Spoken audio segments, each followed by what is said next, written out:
45 illik şapka ustası. Mən bu atamdan qalan sənətdir.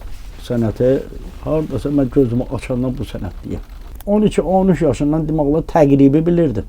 Amma tam sərbəst tikmağım hardasa bir 17-18 yaşından. Şapkaçı Azərbaycanda demək olar ki, az saydadır. Azərbaycanda mən 2 dənə baş görmüşəm, 64 razı. İnan. Biri Bakıda idi, biri də Şəkidə. Amma ikisi də Şəkili idi. İkisinin də şapkasını mən tikirdim. Demək olar ki, bu tükəndə hardasa bir 8-9 sortda şefka var. Əvvəllər hamı belə deyək də bir kişi şefkası deyirdik.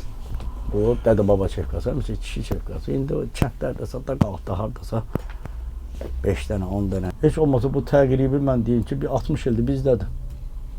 Şefka sonradan əslində Azərbaycana gəlmədi.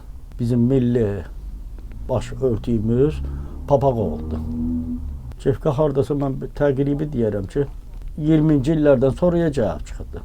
O vaxtı Lelin başında şefka var idi. Bəli.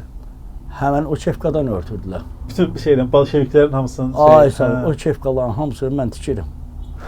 Hətta bizdə burada dram teatrda olan o papaq şefkaların hamısını mən tikirim. Salih Usta ilə çəkdiyimiz videonun tam forması Fərid Mustafayev YouTube kanalındadır. Oradan izləyə bilirsiniz.